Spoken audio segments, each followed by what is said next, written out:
Good morning guys.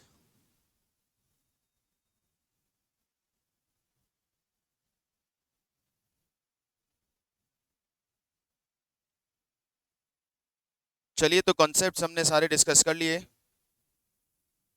But before moving on additional question, एक concept और discuss कर लिया जाए जो यहाँ मुझे दिख नहीं रहा, लेकिन हम बात करते हैं शॉर्टेज और loss of material to be treated in store ledgers.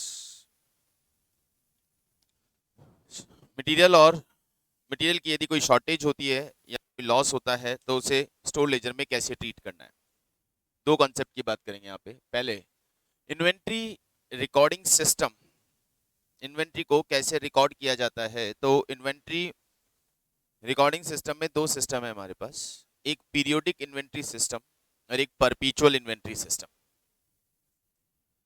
Periodic inventory system का मतलब है जहां पे हम रेगुलर बेसिस पे इन्वेंट्री को क्रोनोलॉजिकली रिकॉर्ड नहीं करते, पीरियोडिकल बेसिस पे हम इन्वेंट्री का वैल्यूएशन करते हैं और उसके लिए हम ये देखते हैं कि परचेज कितना किया और at the end of the period store room में कितना स्टॉक बचा है। Whatever difference is there, that is issue. अब इस केस में दो बड़े ड्रॉबैक हैं। क्या?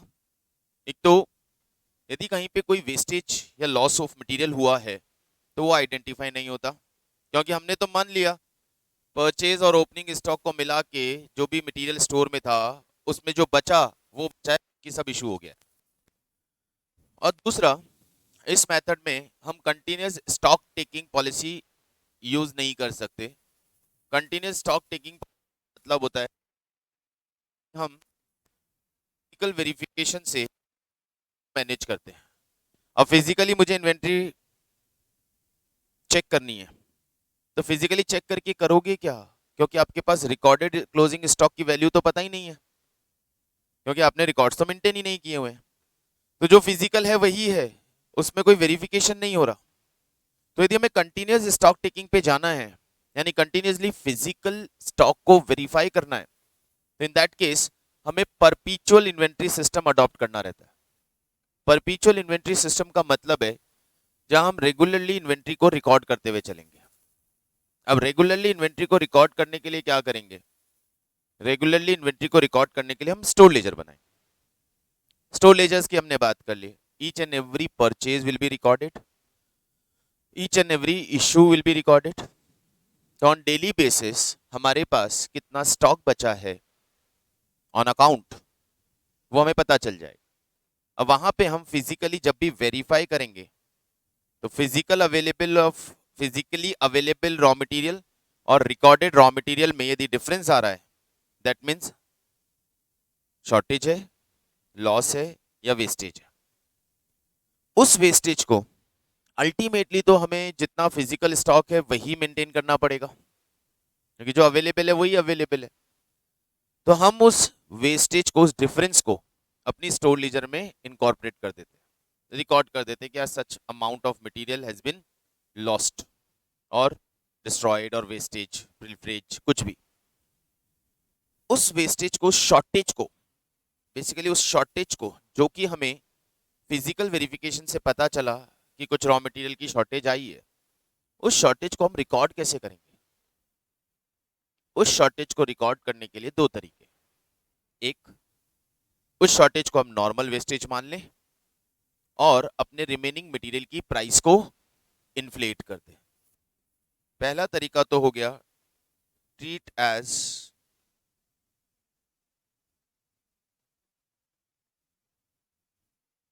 Normal and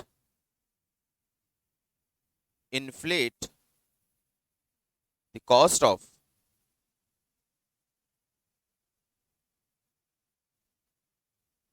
remaining material। उसको नॉर्मल वेस्टेज ट्रीट करो और रिमेनिंग मटेरियल की कॉस्ट को इन्फ्लेट करो। तरीका हमें पता है, क्वांटिटी जितना कम हुआ है उतना क्वांटिटी स्टोर रूम की अवेलेबल क्लोजिंग स्टॉक क्वांटिटी से कम कर दिया जाएगा, बट उसकी वैल्यू को अनचेंज रखा जाएगा। उससे per unit cost of that material will increase, वो इंक्रीज हो जाएगी। बात समझ में आ गई?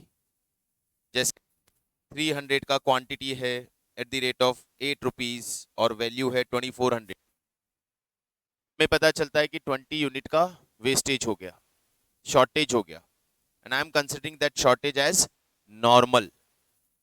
क्वांटिटी 20 यूनिट इश्यू कंसीडर करूंगा, यूनिट की क्वांटिटी को इश्यू कंसीडर करूंगा at zero value. Such quantity has been issued at zero value. तो ऐसा बहुत सिंपल सा लॉजिक को इस तरह से ट्रीट कर लो कि आप उस शॉर्टेज को treat as issue at nil value. अब उसे हम नील वैल्यू पे इशू कंसीडर करेंगे, तो हमारे पास रिमेनिंग क्वांटिटी बचा यहाँ पे 280, but the value will remain 2400। तो यहाँ पे वैल्यू को क्वांटिटी से डिवाइड करके पर यूनिट कॉस्ट कैलकुलेट कर लेंगे, एंड दैट विल बी 8.5। क्या हुआ sir? Per unit cost of the material 8 rupees से इंक्रीज होके 8.57 हो गई, एंड आगे के इशू प्रोसीजर में अब हम इसको 8.57 पे ही कंसीडर करेंगे। सर कौन सी क्वांटिटी? तो दैट डिपेंड कि कौन सा मेथड आपने यूज किया हुआ है। फीफो है तो इसको फीफो की तरह इशू मानेंगे और उस पर्टिकुलर लॉट में से प्राइस इन्फ्लेट होगी। लीफो है तो इसको लीफो की तरह ट्रीट करेंगे और लास्ट वाले लॉट की प्राइस इन्फ्लेट होगी। वेटेड एवरेज है तो ओवरऑल वैल्यू की या ओवरऑल क्वांटिटी में से ट्रीट करेंगे और ओवरऑल कॉस्ट इंक्रीज होगी। तो दैट डिपेंड कि मेथड कौन सा आप यूज कर रहे हो। सिंपली द ट्रीटमेंट इज कि इस शॉर्टेज को if you are considering normal, तो just treat such shortage as issue at nil value.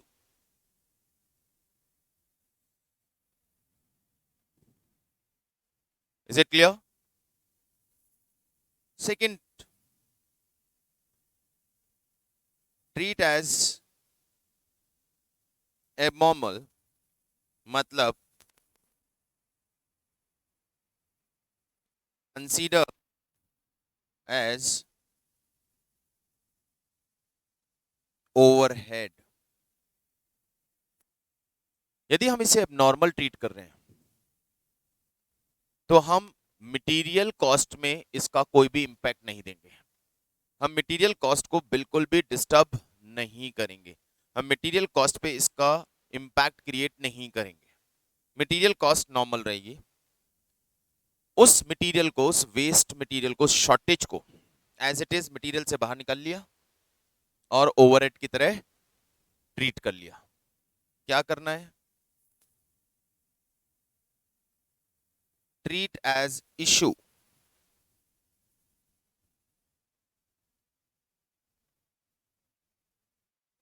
Treat as normal issue. जैसे इशू होता है वैसे इशू ट्रीट कर लें इसको। At what price, at what cost, as per the method. Treat as issue as per the method adopted.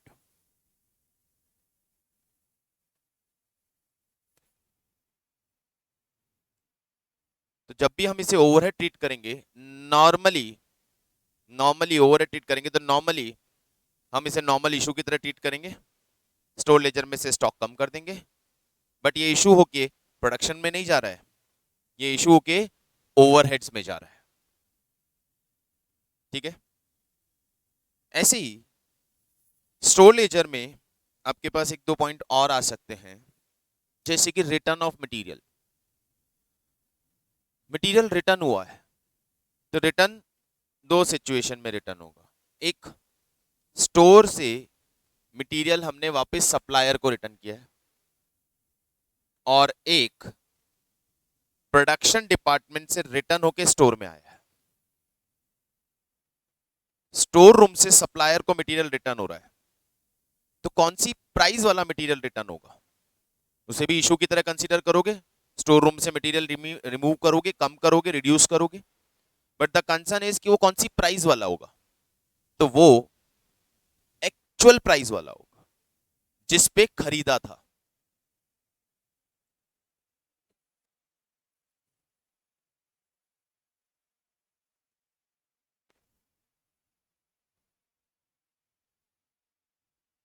If we return material to supplier,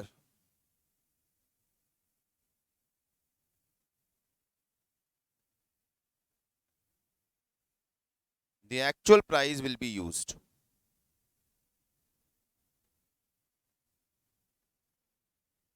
supplier को जब material return कर रहे हैं तो हम एक्चुअल प्राइस यूज करेंगे, यानी जिस प्राइस पे खरीदा था, जिस लॉट में वो इंक्लूडेड है, वो उसी लॉट से एडजस्ट होगा, यदि हमने लॉट आइडेंटिफाइड है हमारे पास।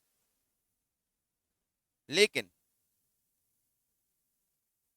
If material return by production to store,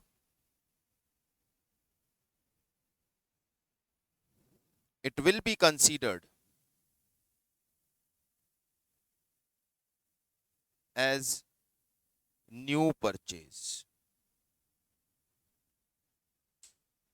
यदि प्रोडक्शन डिपार्टमेंट से मटेरियल रिटर्न होके स्टोर रूम में आया है, तो स्टोर रूम के लिए तो एक तरह से नया परचेज होगा, और नया परचेज होने का मतलब ये उसी लाइन में जाके प्लेस हो जाएगा जहां नया परचेज रखते हो। जैसे फीफो मेथड है तो ये सबसे लास्ट में ही प्लेस होगा, फर्स्ट इन फर्स्ट आउट में ये पहले इशू नहीं होगा। यहां पे हमें ये नहीं देखना है कि ये कौन सा मटेरियल रिटर्न होके आया है, मतलब कौन सी डेट वाला मटेरियल रिटर्न होके आया है, किस प्राइस पे इशू किया था वो मटेरियल रिटर्न होके आया है। ठीक है, प्राइस तो लेनी है। तो प्रोडक्शन डिपार्टमेंट जब स्टोर रूम को मटेरियल वापस रिटर्न करेगा तो डेफिनेटली वो क्या करेगा, वो बताएगा ना कि कौन सी प्राइस वाला मटेरियल था। उसके पास तो क्या है, एमआरएन, तो एमआरएन वापस भेजेगा कि ये वाला मटेरियल मुझे नहीं चाहिए, तो हम उस एमआरएन ही उसे रिकॉर्ड करेंगे, प्राइस वही रहेगी जिस पे हमने इशू किया था, लेकिन उस लॉट में जाके वापस इंक्लूड नहीं होगा जिस लॉट में से इशू हुआ था। ये as it is new purchase की तरह लास्ट में प्लेस हो जाएगा। इसको नया परचेज कंसीडर करना है। जैसे मान लीजिए मेरे स्टोर रूम में 200 यूनिट था 8 रुपीज, 400 यूनिट था 5 रुपीज पे, और 600 यूनिट था मेरे पास 3 रुपीज पे। मैंने प्रोडक्शन को मटेरियल इशू किया था फीफो से इस लॉट में से 100 यूनिट 8 रुपीज वाला। FIFO method first in first out, 100 की डिमांड आई, मैंने यहां से इशू कर दिया। यहां से इशू करने के बाद मेरा स्टॉक बचा 100 unit 8 rupees, 400 unit 5 rupees, 600 unit 3 rupees. अब प्रोडक्शन ने मुझे ये रिटर्न कर दिया, तो ये कहां जाएगा, ये इसमें नहीं जाएगा, ये अलग से यहां रिकॉर्ड हो जाएगा 100 at the rate of 8 rupees. ठीक है, तो ये थोड़ा सा आप कुछ पॉइंट्स ध्यान रखिएगा। 2-3 पॉइंट हमने बात किया, periodic inventory system, perpetual inventory system, continuous stock taking, and while continuous stock taking, if we come to know about the shortages, such shortages will be treated in two different manner. One is normal, where we inflate the price of cost, price of material, remaining material. Abnormal, will we treat that shortages as overheads. दोनों में ध्यान क्या रखना है, if you are taking it as normal, price inflate कर रहे हो, तो consider issue at nil value, and if you are considering or treating it as overhead, then consider issue at normal value. Done? All point are okay? Okay. Let's move on the question.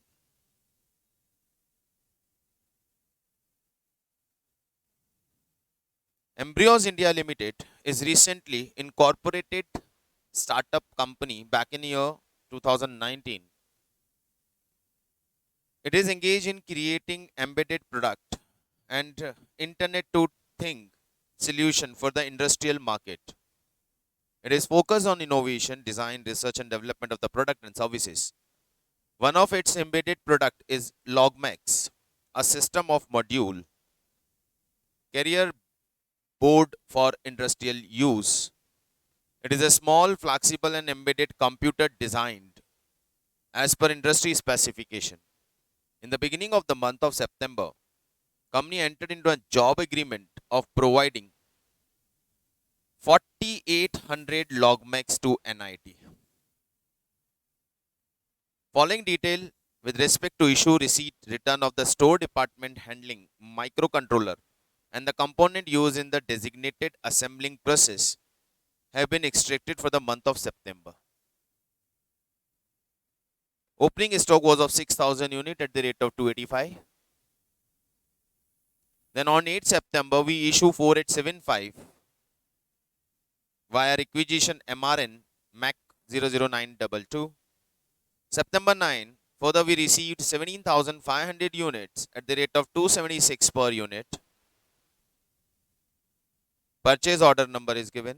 On 10th of September, again we issued 12,000 unit to technical division, MRN given. September 12, return to store 2375 units by technical division against MRN number 1222. तो just पहले वाले MRN का वापस return होके आ गया. तो वो MRN जिस प्राइस पे इशू हुआ था, ये रिटर्न उसी प्राइस पे रिकंसीडर होगा. Received 9,000 unit. Return to supplier 700 unit of quantity received via purchase order number. Now we return to the supplier. Purchase order number 16022. Just इसके पहले वाले परचेज ऑर्डर से. तो 288 की रेट पे ये रिटर्न हो जाएगा. Issued 9500 units to the technical division. On 25th September, the stock manager of the company expressed his need to leave for his hometown due to certain contingency and immediately left the job same day. Later, he also switched his phone off. इसीलिए ऐसे employees नहीं रखे जाते. Job भी छोड़ा, notice भी नहीं दिया, लेटर मारा, ईमेल किया, जा रहा हूं और निकल लिया और फोन भी स्विच ऑफ कर दिया.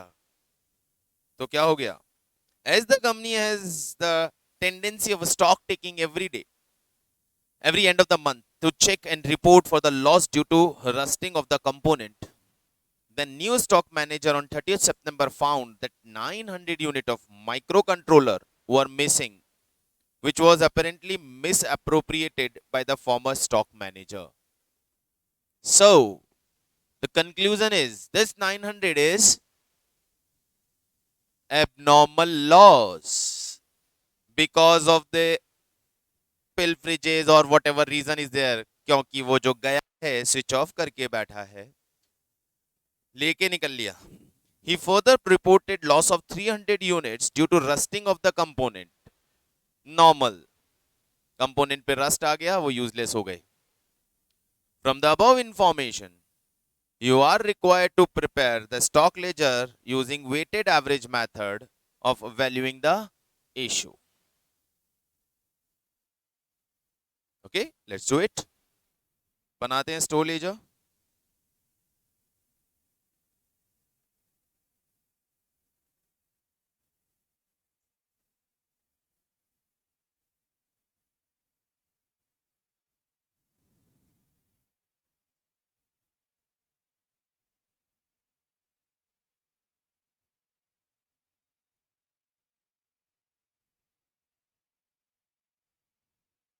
वेटेड एवरेज मेथड से जाना है हमको.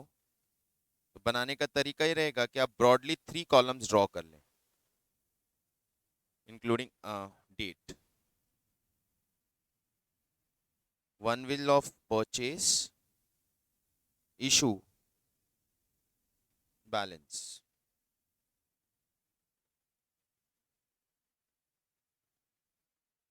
देन इनके आप सभी कॉलम्स के मतलब परचेज एंड इशू कॉलम के 4 पार्ट कर दें.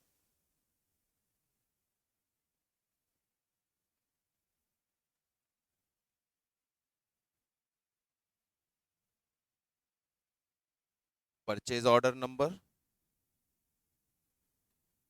क्वांटिटी, रेट, वैल्यू और अमाउंट।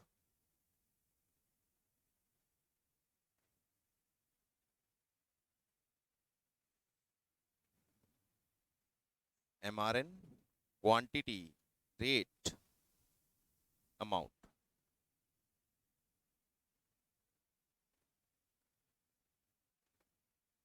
बैलेंस में quantity, value, rate for issue.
चलिए फर्स्ट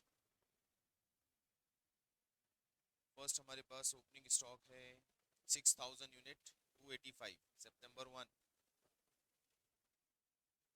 सीधा बैलेंस में आते हैं। 6000 यूनिट 285, वैल्यू इज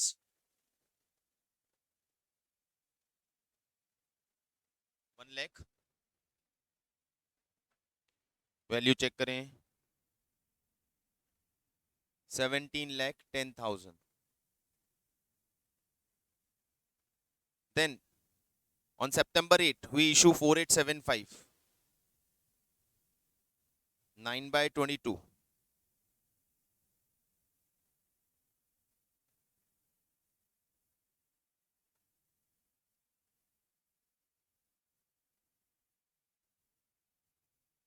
4875।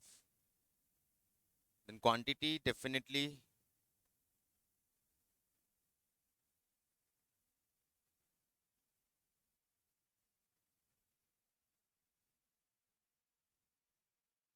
उसी रेट पे जाएगी 285 because only single material is available. The value is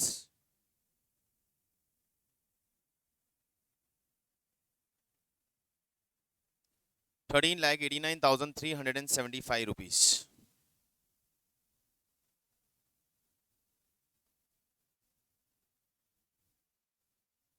balance बचा हमारे पास 1125, 3,20,625. Rate will remain unchanged.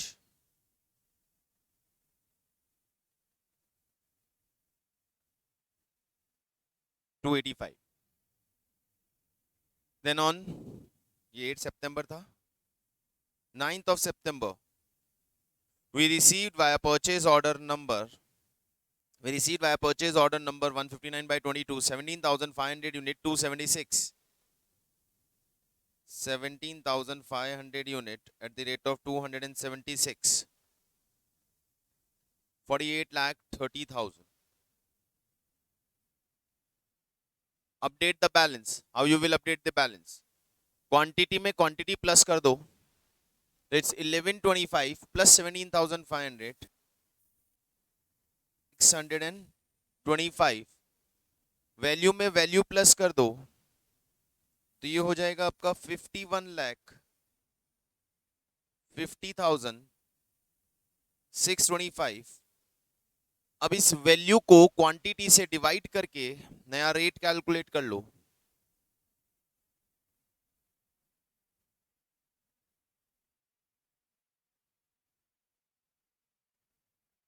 It is 276.54.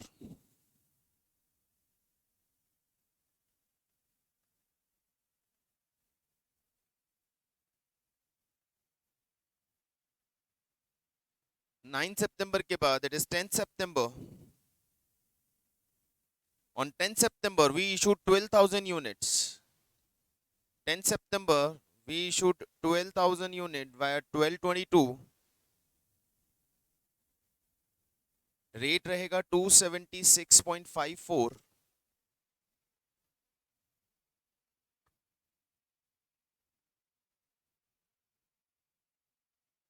and the value will be 33,18,480. Okay, 33,18,480. Remaining quantity से क्वांटिटी को माइनस कर दीजिए 6,625 और रेट वही रहेगा, वैल्यू से वैल्यू माइनस कर दो, अवेलेबल स्टॉक की वैल्यू में से इशूड वैल्यू माइनस कर दें तो आपके पास मटेरियल बचेगा कितनी वैल्यू का,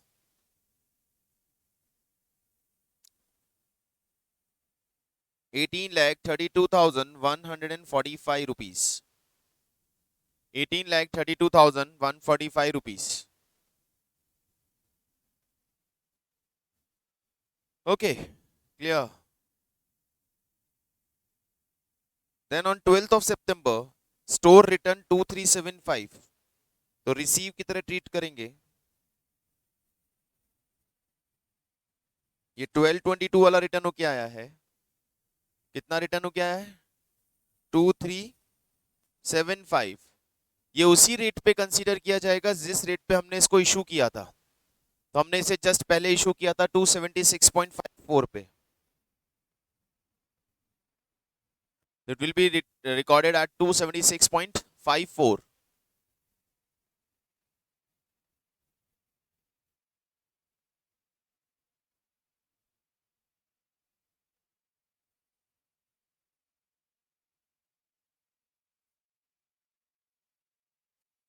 $6,56,000 राउंड ऑफ कर लेते हैं 783.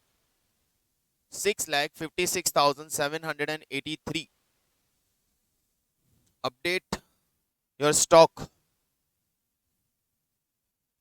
तो यहां पे परचेज हुआ है, एक तरह से ऐड हो जाएगा 9,000. वैल्यू में वैल्यू प्लस कर देंगे तो इट विल बी 24,88,928. एक सेकेंड गाइस.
यस, तो यहाँ पे रेट में कोई चेंज नहीं आएगा. Then after 12th September, the next date is 15th September. We received 9,000 at 288. Purchase is of 9,000 at the rate of 288 on 15th of September. The value will be 25,92,000. Update the stock. Stock will be of 18,000. Total value हो जाएगा आपका 50,80,928. और rate तो वहां पे इस quantity value को quantity से डिवाइड करेंगे और रेट निकाल देंगे. 282.27.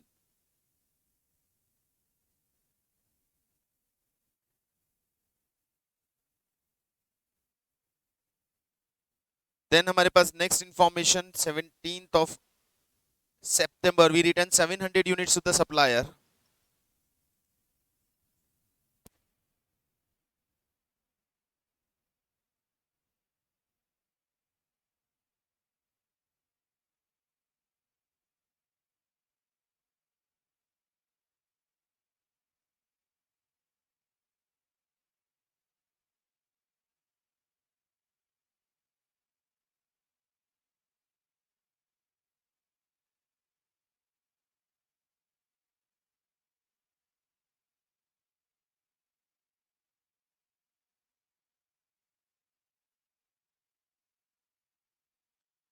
तो हमने यहाँ पे रिटर्न किया, सप्लायर को रिटर्न कर रहे हैं हम 700 यूनिट्स.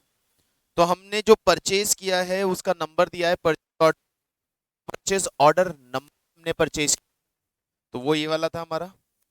तो इसी परचेज में से रिटर्न कंसीडर होगा, उस रिटर्न को आप इशू मान लो. हाँ, डिटेल में आप लिख दो उसके लिए रिटर्न है, उसके नीचे डेट डाल दो 17th of September. इशू के कॉलम में उसे रिकॉर्ड कर दें और यहाँ लिख दें रिटर्न 700 जिस रेट में परचेज किया था. यहाँ पे इशू की प्राइस नहीं आएगी, यहाँ पे वो प्राइस आएगी जिस प्राइस पे हमने उसे परचेज किया था. The value 2,01,600. The remaining quantity is 17,300 units. 487 48,79,328. अब वापस रेट कैलकुलेट करना पड़ेगा क्योंकि रेट पे इंपैक्ट आएगा. 282.04. New rate will be 282.04. After 17th of September, the last is issue 9,500 units. 22nd September, issue 9,500 units. तो वो इशू होगा 282.04 पे. ये इशू होगा 282.04 पे. 26,79,380. Remaining quantity 7,800. Remaining value is 21,99,948. It's 282.04. Value check कर लें क्वांटिटी प्राइस डिवाइड करके.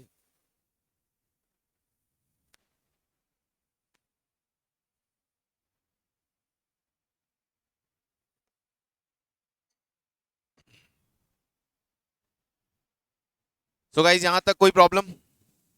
बहुत सिंपल सा है स्टोर लेजर का concept. And now we found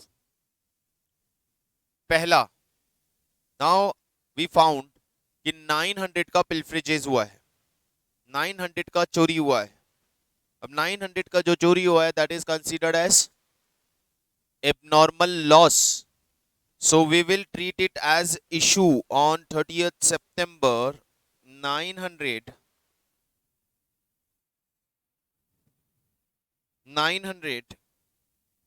at the same price जहां पे इशू चल रहा है 282.04 and just treat it as simple issue. 2,53,836, and the remaining quantity will be 6,900 units.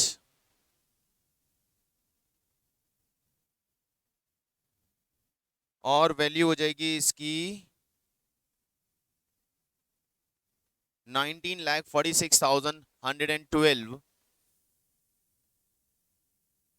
बाकी वही रहेगा 282.04.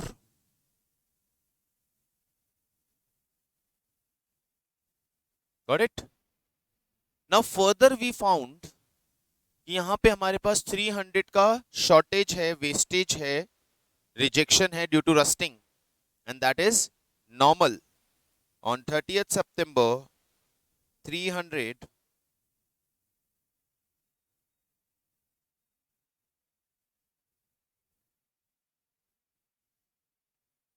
0 normal loss issue consider होगा at zero value. 6600 remain. 19,46,112 value will not change. तो आपके price of the material will affect 294.87, and this is all. It's your final closing stock. और नीचे note डालेंगे.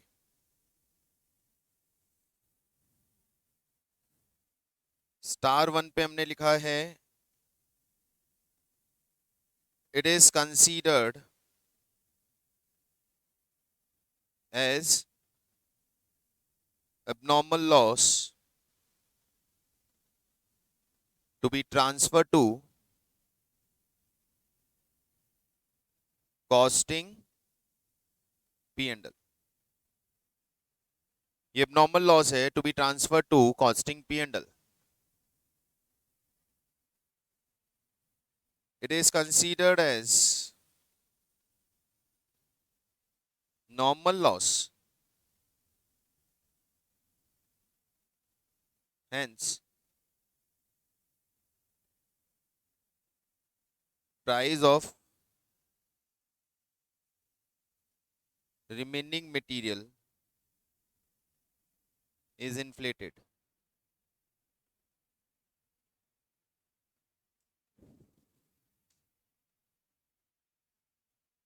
बोलिए.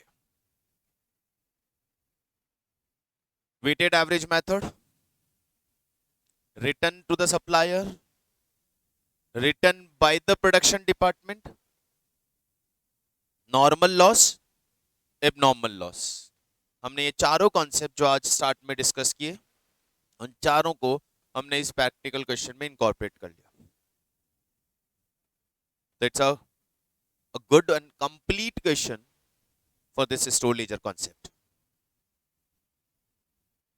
Is it clear? Done? Okay, let's move forward.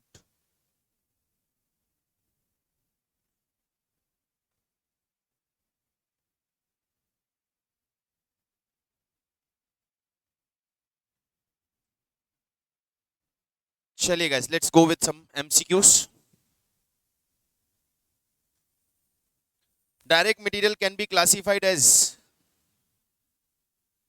direct material can be classified as direct material can be classified as prime cost. गलत जवाब. Direct material is part of the prime cost, not classified as prime cost. It's variable cost. याद रखिएगा, prime cost itself, complete prime cost is variable one. Direct material, direct labor, direct expenses, all the direct part of the cost is variable cost. तो ये वापस वही बात करूंगा, इस just start of this new subject for you guys. तो word की technicality, fine, it is classified as variable cost because prime cost is not the part of classification. Cost classification में हमने बात किया था, तो क्लासिफिकेशन किस तरह के थे? Element wise classification, variability wise classification. तो क्लासिफिकेशन फर्स्ट थ्री है. In the most of the industry, the most important element of cost is then obviously material. Which of the following is considered to be the normal loss of material? Normal loss of material.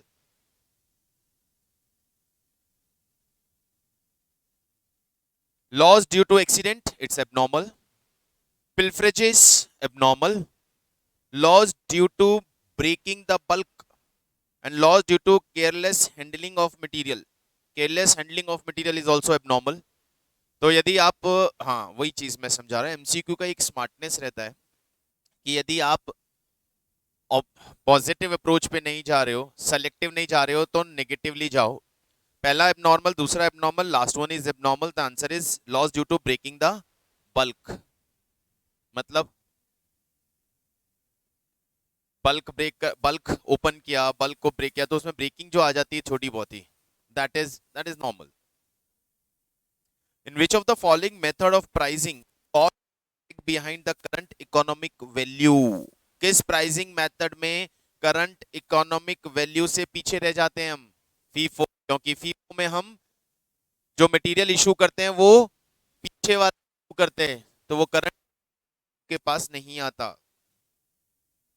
Continuous stock taking is a part of परपीचुअल inventory. अभी आज ही हमने बात किया, परपीचुअल inventory system ही stock taking को support करेगा.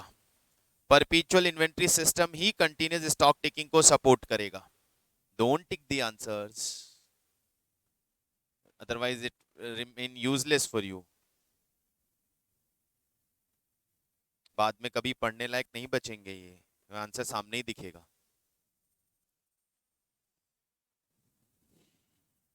इसका तरीका, MCQs जो भी कर रहे हैं उसके आंसर्स को एक चिट पे लिख के उसको वहां अटैच कर दे. आंसर्स होंगे, पीछे भी होंगे, तो वहां से करते रहिएगा, मार्क मत करें. Next one. In which of the following method issue of material are priced at predetermined rate? Standard price method. Correct. When material price fluctuate widely, the method of pricing that gives absurd result is simple average. ये उसमें हमने line भी पढ़ा था. बहुत ज्यादा price fluctuate, simple average method सही result. When price fluctuates widely, the method that will smooth out the effect of fluctuation is weighted average method. Is the best method in case of fluctuating prices. हर method का एक clear point है. FIFO falling prices, LIFO rising prices, simple average stable prices, weighted average fluctuating prices. Fluctuating prices होंगी, हम तो सभी का average कर रहे हैं ना वैल्यू के बेसिस पे. Under the FSN system of inventory control, inventory is classified on the basis of frequency of uses. ये हमने स्टार्ट से वैसे ही बात करते हुए चले हैं. ABC focuses on the value, WED focuses on the importance, and FSN focuses on the consumption rate. That is frequency of uses. कितना फास्ट हम उन्हें यूज कर रहे हैं. Question number 10. Form used for making a formal request to the purchasing department to purchase material is purchase requisition note, PRN. Production से store को आता है MRN, स्टोर से परचेज को जाता है PRN, परचेज से सप्लायर को जाता है PO, मटेरियल के बाद स्टोर रूम इशू करता है GRN, और सप्लायर देता है हमें इनवॉइस. ये सारे डॉक्यूमेंट्स की हमने बात करें. एक डॉक्यूमेंट स्किप हो गया गाइस, सॉरी. एक और डॉक्यूमेंट बनता है bill of material. Bill of material एक और डॉक्यूमेंट है. बिल ऑफ मटेरियल रेफरेंस यहां आएगा. बिल ऑफ मटेरियल क्या होता है? तो बिल ऑफ मटेरियल एक सॉर्ट ऑफ लिस्ट है of all the raw material that are required for any particular product. जो भी हमारे प्रोडक्शन डिपार्टमेंट में प्रोडक्ट्स बनते हैं, हर प्रोडक्ट की अलग अलग डिमांड होती है raw material. Bill of material एक ऐसा डॉक्यूमेंट बना दिया जाता है जो स्टोर रूम में और परचेज डिपार्टमेंट के पास रहता है, जिसमें स्पेसिफिकेशंस होता है कि ये पर्टिकुलर प्रोडक्ट जो हमारी फैक्ट्री में बन रहा है उस प्रोडक्ट के एक यूनिट को बनाने में कितना कितना और कौन सा रॉ मटेरियल लगेगा, ताकि स्टोर रूम उस बेसिस पे ही मटेरियल इशू करने का काम कर ले, परचेज डिपार्टमेंट भी अकॉर्डिंगली परचेज पॉलिसी को फॉलो कर पाए. So the bill of material is simply a document, a statement or a list of all the type of material that require any particular product. वो bill of material कहलाता है.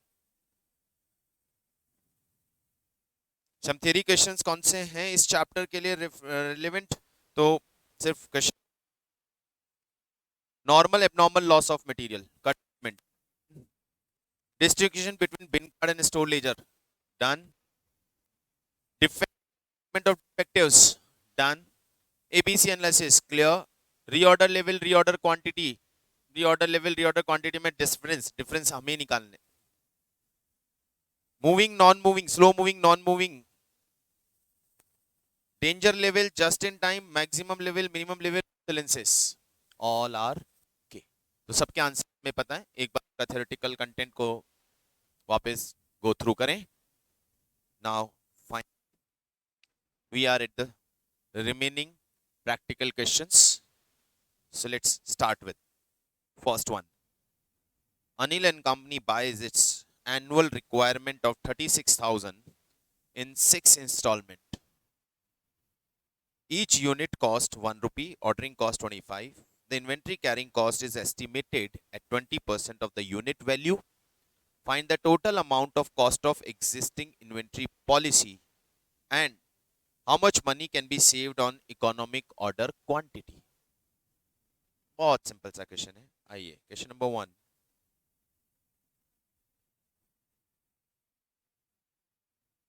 पहले तो current policy क्या बोलता है सर? इन करंट पॉलिसी मैं facts ले लेता हूं. Are annual require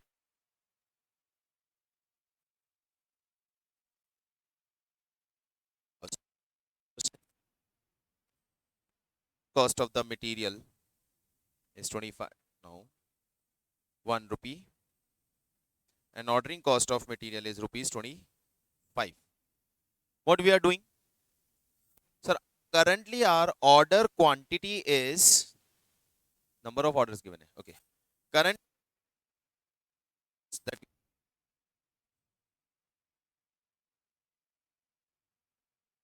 number of orders, how many number of orders we are placing? 6. तो हम अपनी एनुअल रिक्वायरमेंट को 6 ऑर्डर से कंप्लीट कर रहे हैं. तो इसका मतलब क्या हुआ? Every 2 months is okay, but how much quantity you are purchasing in one order? Our ordering quantity will be 36,000 divided by 6, 6,000 units. So currently we are purchasing 6,000 unit at a time. अब इन 6,000 unit की हमारी cost कितनी आएगी? तो cost at order quantity of 6,000 units, ordering cost, number of orders multiply by ordering cost per order. Ordering cost is number of order multiplied by ordering cost per order. So we are placing 6 orders और total 150 rupees का हमारा ordering cost लगेगा.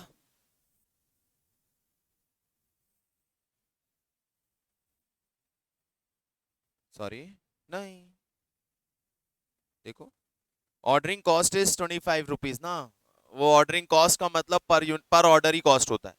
हाँ, ये concern है कि specified नहीं है. It is ordering cost per order और total ordering cost. So I don't think ये टोटल ऑर्डर कॉस्ट है. And the ordering cost is 25 rupees. तो हो सकता है, बट क्लैरिटी नहीं है. तो मेरी अजम्पशन यही है कि मैं इसे पर ऑर्डर ऑर्डरिंग कॉस्ट मान के चल रहा हूँ. हाँ, क्योंकि क्लैरिटी नहीं है ना. ये ऑर्डरिंग कॉस्ट सिर्फ 25 रुपीज ऑर्डरिंग कॉस्ट का मतलब पर ऑर्डर ऑर्डरिंग कॉस्ट तो बहुत कम हो जाएगी. कितना आ रहा है डिवाइड करके देखो.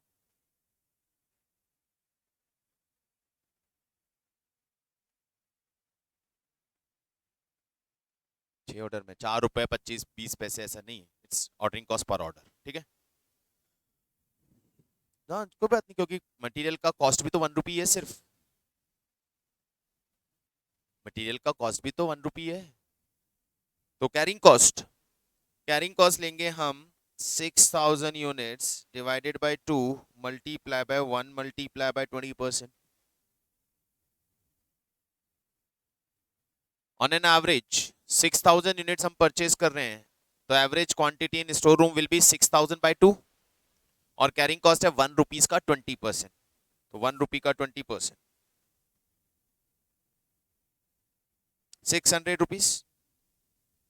हाँ 60 रुपीज और 600 चेक कर लो, 600 rupees. So our total cost comes at 750 rupees.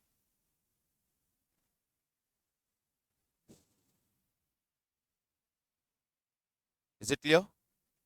चलिए, अब यहाँ आपको वो फॉर्मूलाज बार बार लिखने की जरूरत नहीं होती, आप यहाँ स्पेसिफाई से करो और आगे चलो।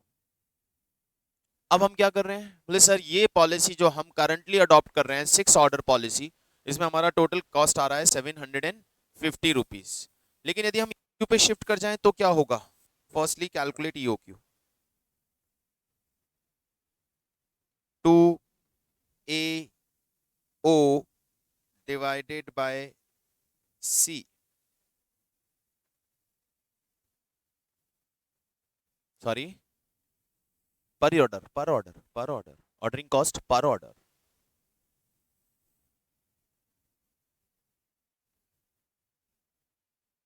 तो हमारा ईओक्यू आ रहा है 3,000 यूनिट्स, मतलब हमें बोला जा रहा है, हमें सजेस्ट किया जाएगा कि better 3,000 unit, EOQ is 3,000, so go with EOQ, find out will be the cost at EOQ. So number of orders 36,000 divided by 3,000, 12. Ordering cost 12 order पे 25 rupees per order, 300. Carrying cost, now we will carry 3,000 units at a time, divided by 2 multiply by carrying cost 300, our total cost will be 600. Guys किसी calculation में कोई भी doubt हो तो please पूछें, मुझे नहीं लगता कोई प्रॉब्लम है। कि ऑर्डरिंग कॉस्ट का मतलब होता है number of orders multiply by ordering cost per order divided by 3,000, total demand is of 36,000, per order we are placing quantity of 3,000, इसका मतलब टोटल हमें 12 ऑर्डर्स प्लेस करना रहेगा। पर ऑर्डर हमारा 25 रुपीज का ऑर्डरिंग कॉस्ट आता है, तो इन 12 orders our total ordering cost will be of 300 rupees. Carrying cost में हम बात करें तो 3,000 यूनिट्स हम परचेज कर रहे हैं, 3,000 यूनिट्स को यदि हम कैरी करेंगे तो एवरेज कैरिंग कॉस्ट हमारा लगेगा 3,000/2 पे, ईओक्यू बाय 2, और कैरिंग कॉस्ट कितना है हमारा 20%, 20% of what, 20% of the material cost, and material cost is 1 रुपी। नीचे कंक्लूड कर दीजिएगा, we will go with the EOQ because saving in cost, उसे A लिखेंगे, इसे B लिखेंगे, A minus B 150. This is the way of presenting the solution. जितना आपका clear presentation होगा, फॉर्मेट में होगा, उतना ही परफेक्ट आपका मार्किंग रहेगा।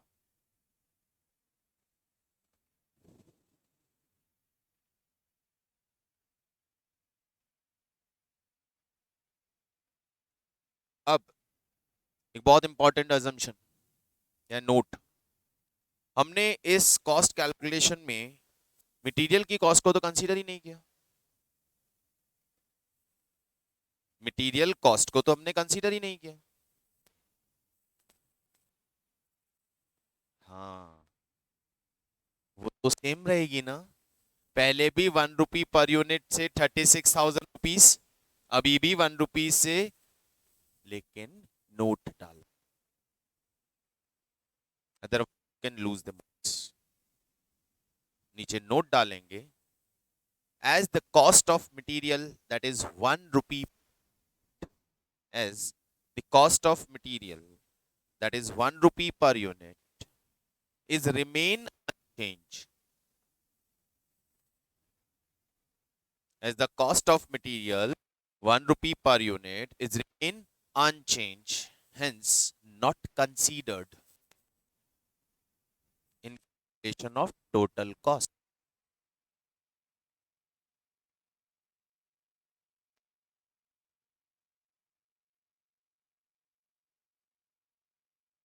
कुछ भी assumption पे छोड़ना नहीं है, जो भी सोच रहे हो लिख के आ जाने का है उसको लास्ट में, क्योंकि ये छोटे छोटे assumptions है ना, एक एक नंबर करके उड़ा देते हैं स्कोर में से। तो ये हैबिट बना लो, डे वन से ही अभी हैबिट बना लो, तो ये हैबिट बन जाएगा ना, तो धीरे धीरे ये assumptions लिखने हैं प्लस स्पीड पे भी हो जाएगा, क्योंकि this subject required a good, very good speed. Question पढ़ा, क्लिक होना चाहिए, क्यों टाइम 1 या 2 minute, whatever you want take, solution को माइंड में सेट कर लो, क्या क्या कैलकुलेट करना है और कैसे मुझे उसे प्रेजेंट करना है, and then just do it. ये नहीं क्वेश्चन पढ़ते स्टार्ट हो फिर पता चला यार ये भी दिखा सकते थे, ये भी कर सकते थे, और वो आपका प्रेजेंटेशन खराब करेगा। आप 1 मिनट रुकिए, क्वेश्चन पढ़ते हुए जाइए, मेन इंपॉर्टेंट पॉइंट को जो आपकी हैबिट बन चुकी है पहले से ही मार्क करते हुए जाइए। चलिए question number 2, manufactures a special product which requires a component alpha. The following are the particulars: annual demand of alpha, and what is alpha? Material. हाँ, प्रोडक्ट बनाते हैं जिसका कंपोनेंट अल्फा है, तो प्रोडक्ट वर्ड का मतलब फिनिश आउटपुट हो जाता है, ठीक है, तो ये मटेरियल अल्फा ही है, तो ठीक है, alpha is R A, annual demand. Then cost of the placing an order, fine, cost per unit of alpha U, and carrying cost 20%, fine, I. He has been offered a quantity discount of 4% on the purchase of alpha. Quantity discount, bulk purchase discount, हाँ, on the purchase of alpha provided the order size is 4000 components, यानी 2 order यदि हैं 4000 units के, तो आपको 4% का quantity discount मिल रहा है। अब आपको ये बताना है, will you accept the offer? तो सबसे पहले तो definitely we will go with EOQ, तो let's calculate EOQ. Annual demand, ordering cost per order, carrying cost 420%, 420%, ऐसे ही दिखाओ कैरिंग कॉस्ट को, निकालो मत, U इंटू आई, तो इट्स कम, तो ये 200 यूनिट हो गया, so our carrying EOQ is 200 units. Now इस EOQ पे कितनी कॉस्ट आ रही है? तो first of all number of orders,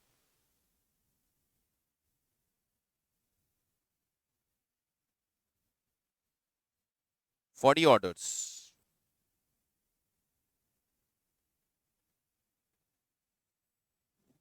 ordering cost, number of order multiply by quantity, oh sorry, multiply by ordering cost per order, it comes 8000, carrying cost EOQ divided by 2 multiply by UI, 8000, purchase cost, total we will purchase 8000 units and the purchase price is 400 rupees, 32 lakh rupees. हम इसमें purchase price इसलिए ले रहे हैं क्योंकि discount आ रहा है, तो परचेज प्राइस विल चेंज, तो परचेज प्राइस साथ में ले लीजिए, 32 lakh 16,000 total cost.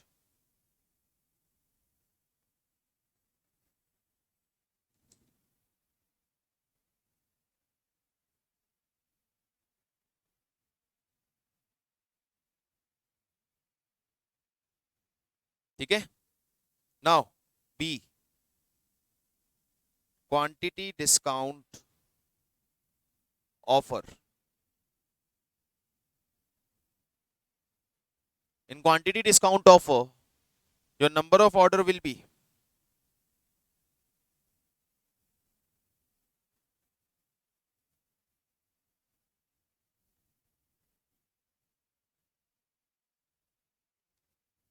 8,000 divided by 4,000. Two order to be placed.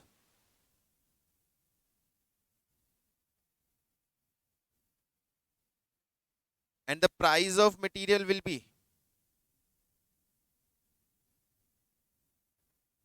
400 minus how much discount you are getting? 4%. 4% of 400,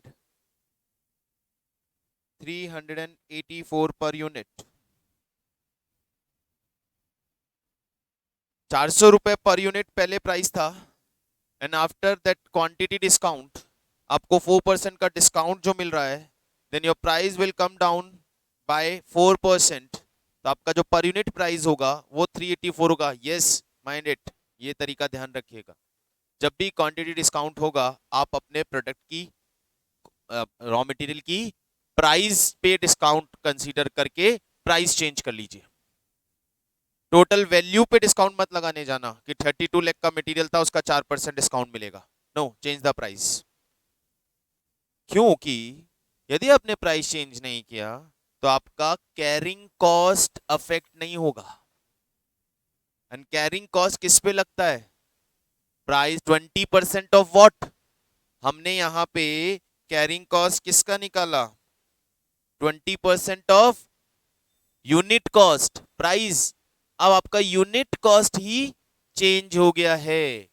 तो यूनिट कॉस्ट चेंज हो गया है तो अकॉर्डिंगली आपको कैरिंग कॉस्ट भी चेंज हो जाएगा। ना ordering cost, number of order 2, 200 rupees per order, your ordering cost will be 400। मैंने इसीलिए आपको अभी बोला कि जब भी कैरिंग कॉस्ट निकालें तो आप कैरिंग कॉस्ट सी पर यूनिट पे निकालें, तो आप उसको दिखाएं ऐसे ही, U multiply by I। Carrying cost, now ordering quantity 4000 by 2। अब यहां कैरिंग कॉस्ट पहले वाली निकाली भी नहीं रख सकते, इसलिए पहले निकाल के मत रख दो उसको।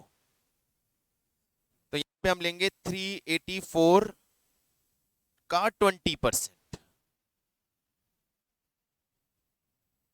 1,53,600 रुपीज हमारी कैरिंग कॉस्ट हो गई। Purchase cost 8,000 unit, now 384 rupees per unit, 30,72,000, 30,72,000। Your total cost will be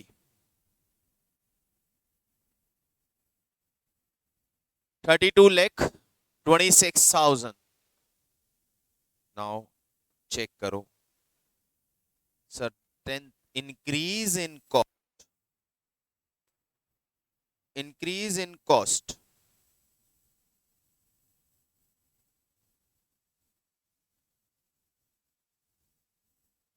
increase in cost दिखा रहा हूं तो मैं B माइनस ए लिख रहा हूं, 10,000 rupees. So if we will go with the offer of the supplier, our total cost will increase by 10,000 rupees.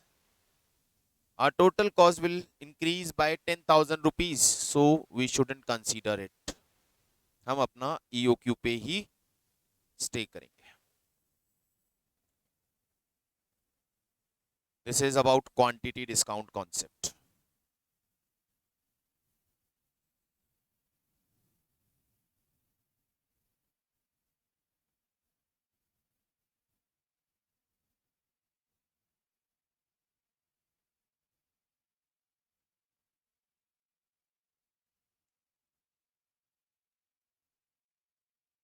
Okay, question number 3.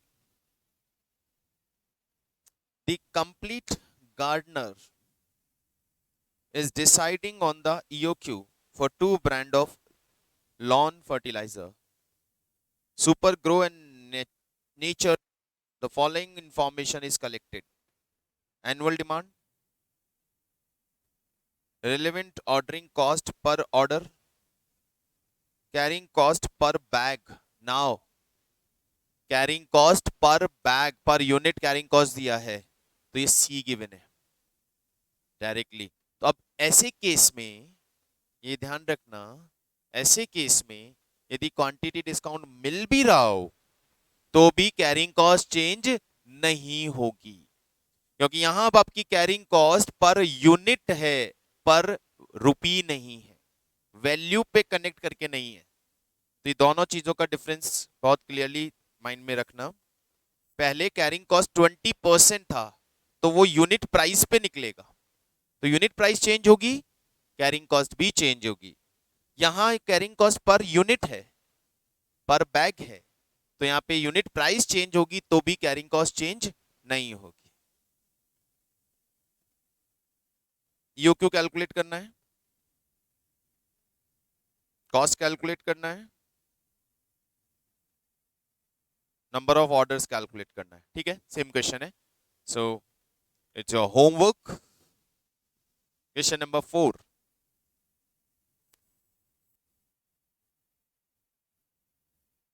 कुछ तो करो यार, वैसे ही हम इतना बढ़िया चल रहे हैं, सब कुछ यहीं करके जाते हैं, घर पे जाने के बाद करने को कुछ बचता ही नहीं है इसके अंदर।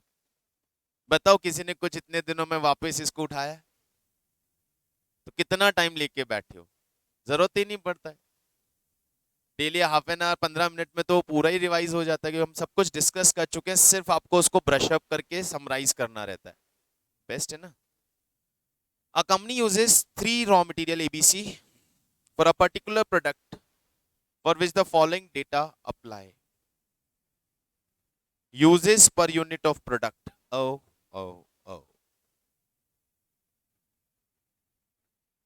Uses per unit of product. Product बनाने के लिए, एक यूनिट ऑफ फिनिश्ड आउटपुट बनाने के लिए ए की कितनी क्वांटिटी लगती है? It's 10 kg। तो 10 kg of A is required for unit of finished output. Reorder quantity material की केजीज में दे रखी है, रीऑर्डर क्वांटिटी कोई प्रॉब्लम ही नहीं है। Price per kg is U. Delivery period in week, ये भी दे दिया, ROP reorder period, minimum maximum, fine. Reorder level वो भी गिवन है, सी का रीऑर्डर लेवल मिसिंग है और एओबी का मिनिमम लेवल मिसिंग है। Weekly varies from 175 to 225 unit. ये अब जो दिया है 175 225 यूनिट, मिनिमम मैक्सिमम और एवरेज 200, ये क्या है? ये यूजेस नहीं है, ये फिनिश्ड आउटपुट की डिमांड दे रखी है। देखो, वीकली प्रोडक्शन, और हमारे को चाहिए रॉ मटेरियल। यही बस इस पूरे क्वेश्चन का ट्विस्ट है, बाकी इस क्वेश्चन में पहले प्रोडक्ट ए पिक करते हैं, रॉ मटेरियल ए उठाते हैं। हाँ, बस तो वो छोटा सा ही ऊपर लिखा हुआ है, क्या लिखा हुआ है देखो, चीज समझें। तो ये वीकली प्रोडक्शन लिखा है यहाँ पे, वीकली प्रोडक्शन, तो ये फिनिश प्रोडक्ट का प्रोडक्शन दिया है। अब हमें यहाँ ऊपर एक लाइन दी है, कॉलम नंबर 2, एक यूनिट को बनाने में कितना रॉ मटेरियल लगता है? तो ए कितना लगता है? 10 kg। मिनिमम प्रोडक्ट की कितनी यूनिट बन रही है? 175, तो 1750 kg रॉ मटेरियल हो गया। तो पहले तो हम निकालते हैं यूजेस ऑफ रॉ मटेरियल।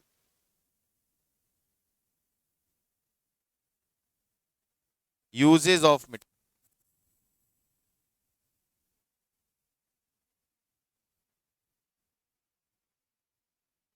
तीन तरह के रॉ मटेरियल है हमारे पास, A B C.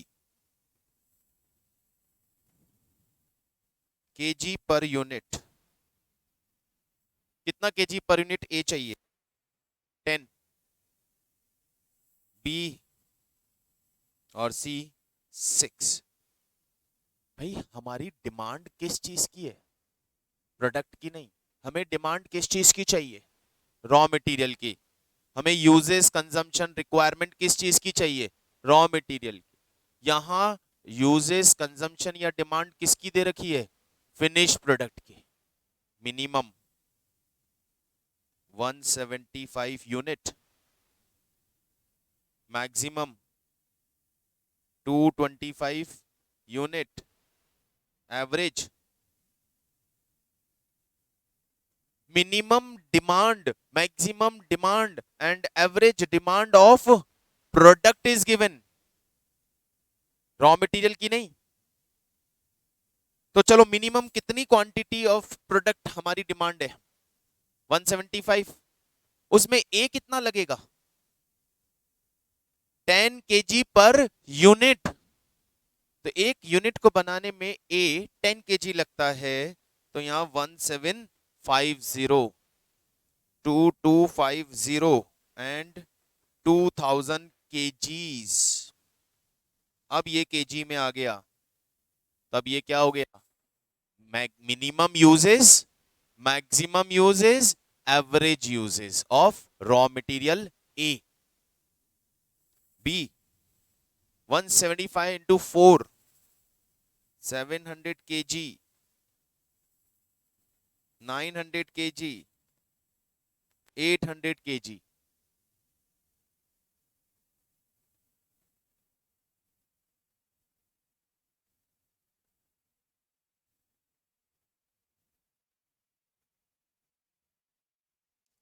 900 KG,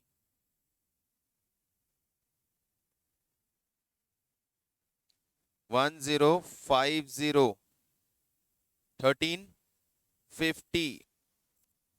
1200 kg. Now question खत्म ही हो गया। यही ट्विस्ट था इस क्वेश्चन के अंदर, यही एक पॉइंट था इस क्वेश्चन के अंदर कि कहीं आप प्रोडक्ट का मिनिमम मैक्सिमम उठा के ना चल दें। और ये बात मैंने स्टार्ट में ही आपको क्लैरिफाई कर दिया था। क्वेश्चन को बहुत आराम से देखें और देखें हम रॉ मटेरियल की बात कर रहे हैं, फिनिश प्रोडक्ट की नहीं। तो यदि रॉ मटेरियल का कंजम्पशन नहीं मालूम है तो पहले वहां पहुंचो।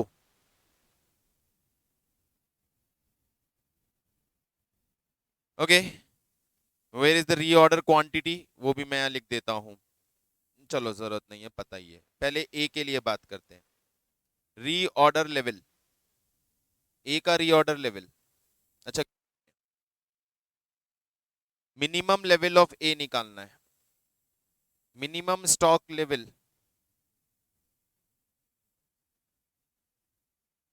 Minimum stock level ROL, reorder level minus normal या average usages multiply by average reorder period. So reorder level is given, it is 8000। Average usages अभी हमने निकाले 2000 एंड रीऑर्डर पीरियड में average reorder period of A is 2 week. Answer is 4000 kg।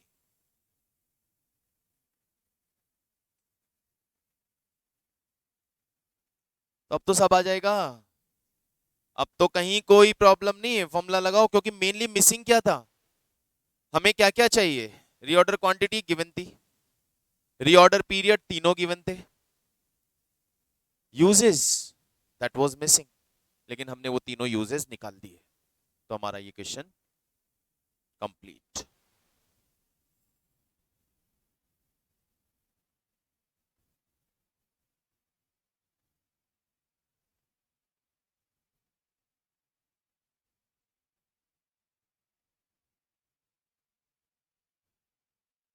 Maximum stock level of B,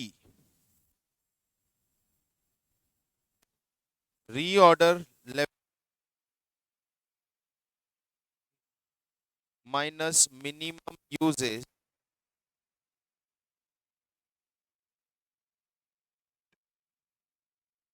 तो B का reorder level 4750, reorder quantity 5000, minimum uses of B 700, minimum period of B 3660 kg.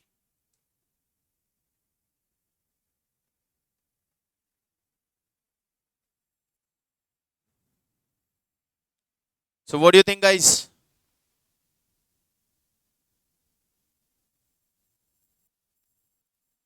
All good? आसान है, हाँ, बहुत आसान. Question number 5.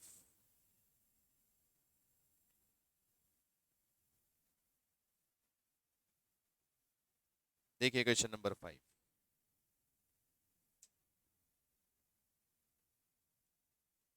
It's again interesting one. EXE Limited has received an offer of quantity discount on its order of material as under. Quantity discount 5 choice दे दी हमें supplier ने. Less than 500 पे 1200 की प्राइस मिलेगी सर आपको. 500 से 1000 के बीच में यदि आप खरीदते हैं तो हम आपको 1180 की प्राइस ऑफर कर रहे हैं. 1000 से 2000 के बीच में आप परचेज करते हैं तो हम 1160 का प्राइस ऑफर कर रहे हैं. इसी तरह हमें 5 डिफरेंट ऑप्शंस गिवन है. टोटल रिक्वायरमेंट हमारी कितनी है? तो हमारी annual requirement of raw material is 5000 ton. Ordering cost per order is 1200 and stock holding cost is estimated at 20%. Every time change होगा, प्राइस चेंज हो रहा है, कैरिंग कॉस्ट भी चेंज होगा. 20% ऑफ द प्राइस ऑफर्ड. बताओ economic purchase level कैसे करेंगे बच्चा? वेरीफाई किस पे? यूनिट्स तो रेंज में है, आप यूनिट कौन लोगे?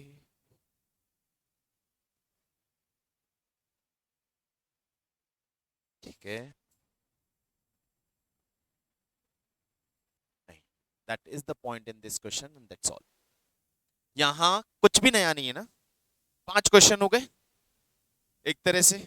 5 डिफरेंट क्वेश्चंस. पहला 500 लेवल पे 1200 रुपए का प्राइस लग रहा है. Second, if you will order between 500 to 1000 we will take you the price 1180. हर लेवल पे मुझे ऑर्डरिंग कॉस्ट निकालना है, कैरिंग कॉस्ट निकालना है और परचेस कॉस्ट निकालना है और टोटल कर देना है. जहां टोटल कॉस्ट मिनिमम आएगी I will choose that level. But the problem is at what quantity. Quantity her level में कौन सी चूज करूं, क्योंकि फिक्स क्वांटिटी नहीं दिया है. इन प्रीवियस क्वेश्चन उसने साफ बोला था 4000 यूनिट का ऑर्डर करो तो मैं आपको 4% डिस्काउंट दूंगा. तो हमें ऑर्डर क्वांटिटी पता थी. यहां उसने रेंज दे दी, 500 से नीचे कितना भी ऑर्डर करो मैं आपको 1200 का प्राइस दूंगा.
सो क्या करेंगे?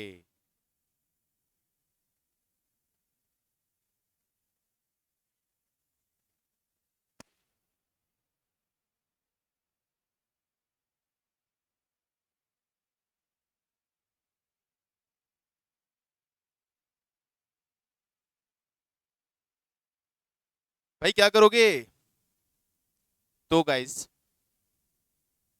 क्वांटिटी इज द प्रॉब्लम, बाकी तो पता ही है क्या करना है। तो डू वन थिंग, सबसे पहले ईओक्यू कैलकुलेट करो, assuming the price is 1200।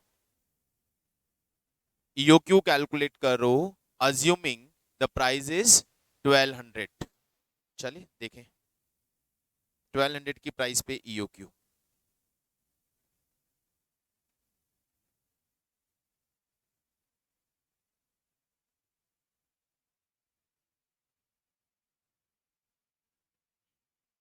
To multiply by A कितना है, 5000,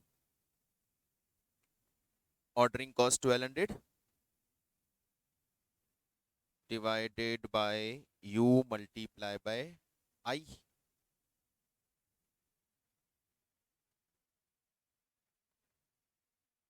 223, तो take it 224 units.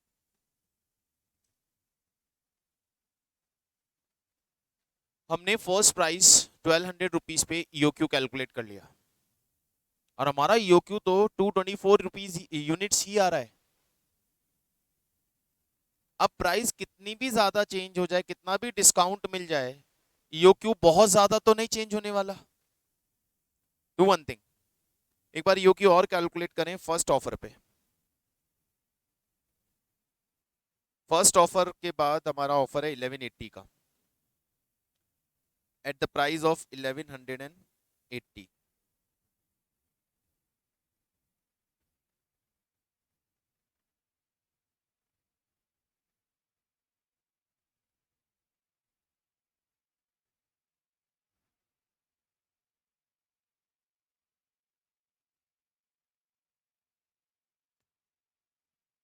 Ordering cost is 1200,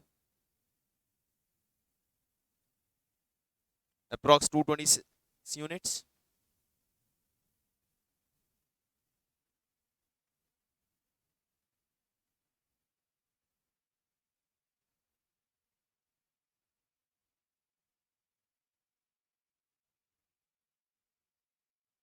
cost is wrong, you are taking carrying cost, wrong carrying cost.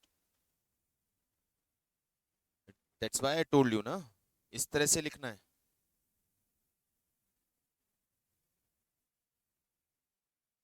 20% is 236, not 263। ये mistake.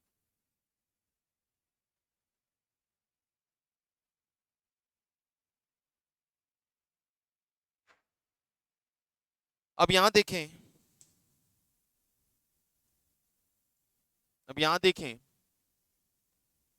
UQ तो वही 225 226 के आसपास ही आ रहा है। मेरा पहला जो ऑफर है 1200 की प्राइस, जहां ईओक्यू 224 आ रहा है, definitely I will prefer EOQ, definitely I will prefer EOQ.